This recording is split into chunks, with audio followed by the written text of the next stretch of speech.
Hello everyone, welcome to foodies. ఈరోజు మన ఛానల్లో స్ట్రీట్ స్టైల్లో చికెన్ 65ని ఎలా చేయాలి అనేది చూద్దాం. స్ట్రీట్ స్టైల్ చికెన్ 65 ఇంట్లోనా, అంత కష్టపడి ఇప్పుడు ఇంట్లో చేసుకోవాలా అని మీరు అనుకుంటే మాత్రం మీరు చేస్తుంది పొరపాటే. ఎందుకంటే ఈ చికెన్ 65ని సింపుల్ స్టెప్స్తో ఇంట్లో ఉండే ఇంగ్రీడియంట్స్తో ఈజీ వేలో ఈ చికెన్ 65ని ఎలా చేయాలి అనేది చూద్దాం. ఇలా చికెన్ 65 బయటి నుండి క్రంచీగా, లోపల నుండి సాఫ్ట్గా, పర్ఫెక్ట్ టేస్ట్ స్ట్రీట్ స్టైల్లో వచ్చేలా ఎలా చేయాలి అనేది తెలియాలంటే వీడియోని ఎండ్ వరకు చూస్తే అర్థమవుతుంది. ఇంకెందుకు ఆలస్యం అండి, రెసిపీ ఎలా చేయాలి అనేది చూసేద్దాం. ముందుగా ఒక బౌల్లోకి 1/2 kg చికెన్ని తీసుకుందాం. ఈ చికెన్ పీసెస్ని మీడియం సైజులో తీసుకుంటే బాగుంటుంది.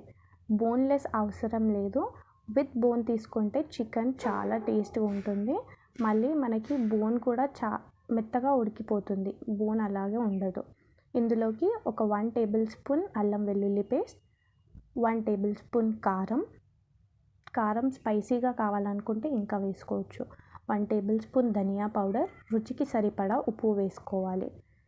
ఇందులోకి ఒక 1/2 cup పెరుగు వేసుకోవాలి. సరిపోదు అనుకుంటే ఇంకొంచెం తర్వాత వేసుకోవచ్చు. ఇలా అన్నీ వేసిన తర్వాత చికెన్కి ఇవన్నీ మసాలాలు పట్టేటట్టు కోటింగ్ బాగా చేసుకోవాలి. ఇందులోకి కొంచెం చిటికెడు రెడ్ ఫుడ్ కలర్ వేసుకోవాలి. ఇలా రెడ్ ఫుడ్ కలర్ కూడా వేసిన తర్వాత ఈ మసాలాలన్నీ పట్టే విధంగా చికెన్ని బాగా కలిపి పక్కన పెట్టుకోవాలి. ఇలా కలిపిన ఈ చికెన్ని ఒక 1 hour వరకు మ్యారినేట్ అవ్వనివ్వాలి. ఫ్రిడ్జ్లోనన్నా పెట్టవచ్చు, లేదా బయటనన్నా పెట్టుకోవచ్చు. 1 hour చాలా ఎక్కువ అనుకుంటే ఒక 1/2 hour వరకన్నా మ్యారినేట్ చేసుకోవచ్చు. ఇలా మ్యారినేషన్ అయిపోయిన తర్వాత ఇందులోకి 2 tablespoon కార్న్ఫ్లోర్ వేసుకోవాలి. కార్న్ఫ్లోర్ లేదు అనుకుంటే రైస్ ఫ్లోర్ కూడా వేసుకోవచ్చు.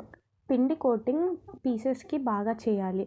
మరీ పల్చగా అనిపిస్తే ఇంకొంచెం పిండి కూడా మిక్స్ చేసి చేయొచ్చు. ఈ కన్సిస్టెన్సీలో ఉంటే బాగుంటుంది. డీప్ ఫ్రైకి సరిపడా ఆయిల్ తీసుకొని ఆయిల్ని బాగా వేడెక్కనివ్వాలి. ఇలా ఆయిల్ వేడెక్కిన తర్వాత స్టవ్ని మీడియం ఫ్లేమ్లో పెట్టి ఇందాక మనం కోట్ చేసిన చికెన్ పీసెస్ని ఇందులో వేసుకోవాలి. కాస్త జాగ్రత్తగా వేయాలి, లేదంటే ఆయిల్ పైన పడుతుంది. ఇలా పీసెస్ని దూరంగా ఒక్కో పీస్ని వేసుకోవాలి. పీసెస్ వేసిన వెంటనే అందులో గరిటె పెట్టి వాటిని తిప్పకూడదు. కాసేపు ఒక 5 minutes మీడియం ఫ్లేమ్లో ఫ్రై అయిన తర్వాత ఇలా కొంచెం సేపు అయిన తర్వాత గరిటెతో వాటిని కదిలియాలి. లేదంటే ముందే పెట్టేస్తే గరిటెకే పిండి అంతా అతుక్కుంటుంది. ఇలా మళ్ళీ ఒక 5 minutes సిమ్లో పెట్టి ఫ్రై చేసిన తర్వాత ఈ కలర్లోకి వస్తుంది. హై ఫ్లేమ్లో పెట్టి మాత్రం ఈ ప్రాసెస్ని చేయకూడదు. హై ఫ్లేమ్లో పెట్టి చేస్తే బయటి నుండి పీసెస్ మాడిపోతాయి, లోపల నుండి ఇంకా చికెన్ ఉడకదు. కాబట్టి లో ఫ్లేమ్లో పెట్టి మాత్రమే చేయాలి. ఇలా ఈ కలర్ వచ్చిన తర్వాత, మరీ మాడగొట్టకుండా ఈ కలర్ వచ్చిన తర్వాత మనం చికెన్ పీసెస్ని తీసుకోవాలి.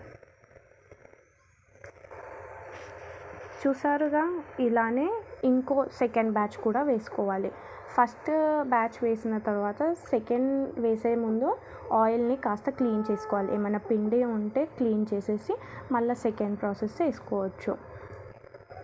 చూసారు కదండి, ఎంతో సింపుల్గా టేస్టీ అయిన ఈ చికెన్ 65ని, అది కూడా స్ట్రీట్ స్టైల్లో మన ఇంట్లో సింపుల్ స్టెప్స్తో ఇంట్లో ఉన్న ఇంగ్రీడియంట్స్తో ఎలా చేయాలి అనేది మీరు కూడా తప్పకుండా ఈ చికెన్ 65 రెసిపీని ఇంట్లో ట్రై చేయండి.